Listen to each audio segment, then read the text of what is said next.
everyone, I am Arya, the student of Siddhivinayak Education Institute. Today my topic is resonance. So what is resonance? Resonance means delocalization of pi electrons.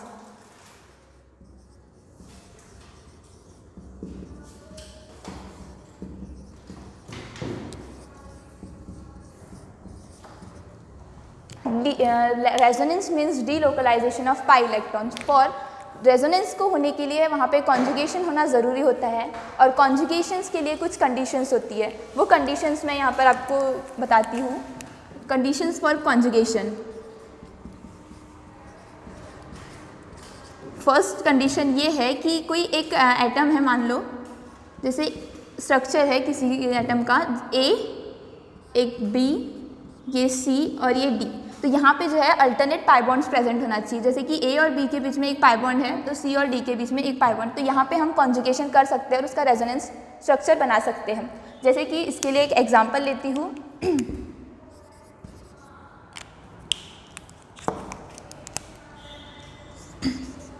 CH2 double bond CH, single bond CH, double bond CH2. तो यहाँ पे जो है हम conjugation कर सकते हैं. और उससे पहले एक बात कि एक एरो है जिससे कि हम यहाँ पे इसका जो हेड है वहाँ पे एक नेगेटिव चार्ज आ जाएगा और इधर जो है वो पॉजिटिव.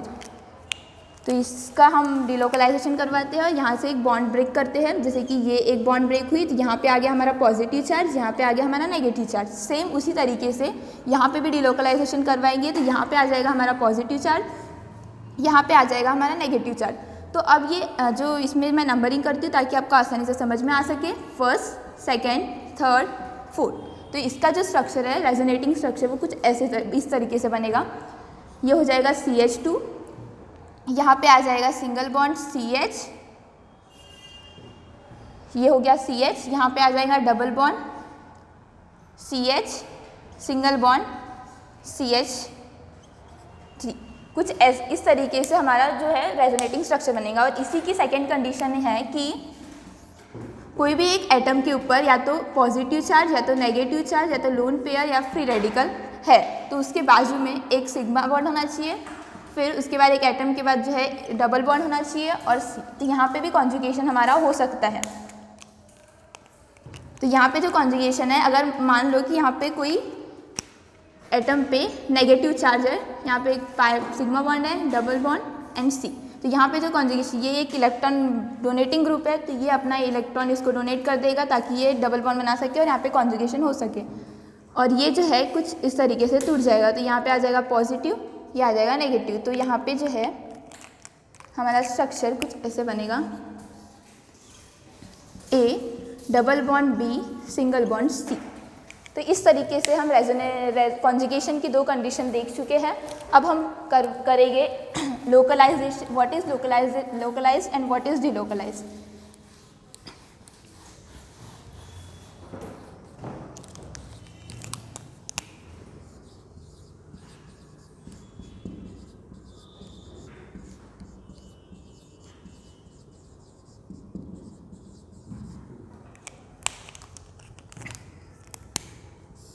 लोकलाइज के लिए जैसे कि अगर किसी भी पाई बॉन्ड पे या पाई इलेक्ट्रॉन्स पे अगर नेगेटिव चार्ज, पॉजिटिव चार्ज या लोन पेयर प्रेजेंट है तो वो कॉन्जुगेशन में जो है वो हेल्प नहीं करेंगे. जैसे कि ये एक स्ट्रक्चर है,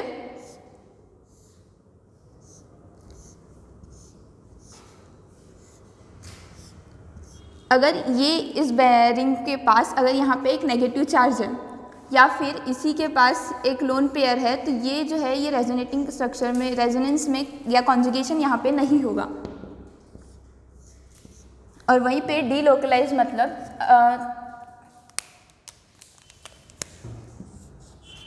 जैसे कि ये कोई एक स्ट्रक्चर है, यहाँ पे N है जिसके पास लोन पेयर है और यहाँ पे डबल बॉन्ड है. तो यहाँ पे जो है हमारे पास एक कंडीशन सेटिस्फाई हो रही है. लोन पेयर सिग्मा नहीं सॉरी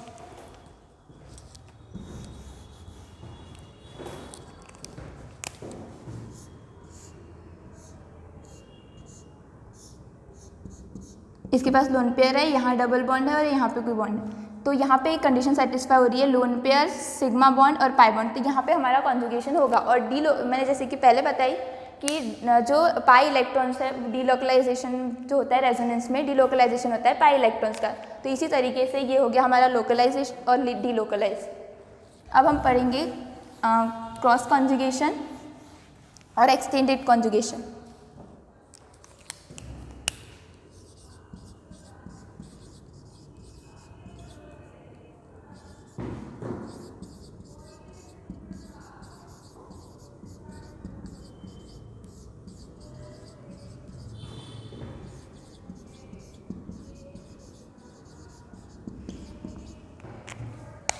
एक्सटेंडेड कॉन्जुगेशन वो कॉन्जुगेशन है जहाँ पे जो कॉन्जुगेशन होता है सिर्फ एक ही डायरेक्शन में होता है, ओनली इन वन डायरेक्शन।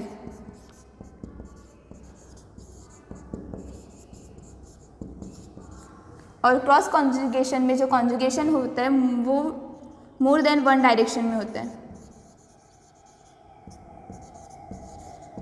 या फिर टू डायरेक्शन में बोल सकते हैं।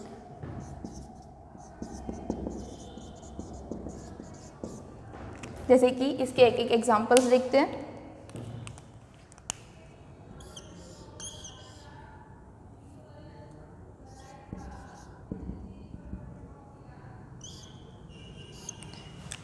तो यहाँ पे lone pair, sigma bond, pi bond, यहाँ पे भी हमारा कॉन्जुगेशन प्रेजेंट है।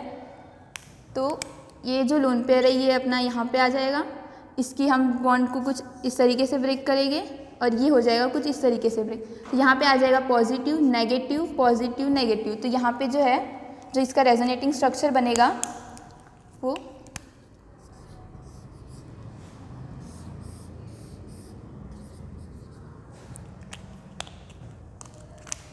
यहाँ पे आ जाएगी पाई बॉन्ड और ये यहाँ पे एक पाई बॉन्ड। तो यहाँ पे जो कॉन्जुगेशन है वो सिर्फ एक ही डायरेक्शन में हो रहा है, वो इस साइड, और ये इस वाले इसमें लिखते हैं कॉन्जुगेशन।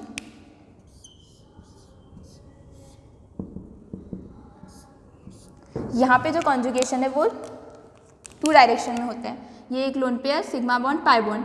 तो ये यहाँ पे अपना एक इलेक्ट्रॉन्स दे देगा, डोनेट कर देगा, और ये यहाँ पे कुछ, तो ये हो जाएगा नेगेटिव, ये मतलब ये बॉन्ड ब्रेक हो जाएगी। तो यहाँ पे जो स्ट्रक्चर है वो कुछ इस तरीके से बनेगा।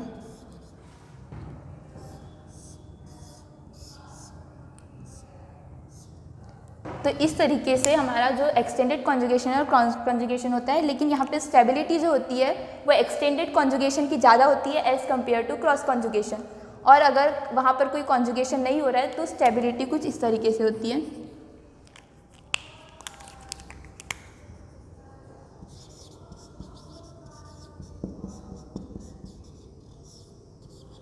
सबसे ज़्यादा स्टेबिलिटी जो है वो होगी एक्सटेंडेड कॉन्जुगेशन की,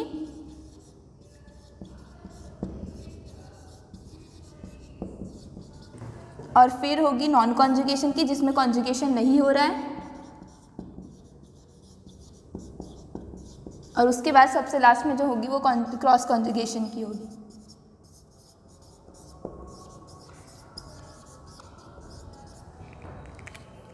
So that's all for my today's lecture. Thank you. If you like my video, please like, share and subscribe my channel.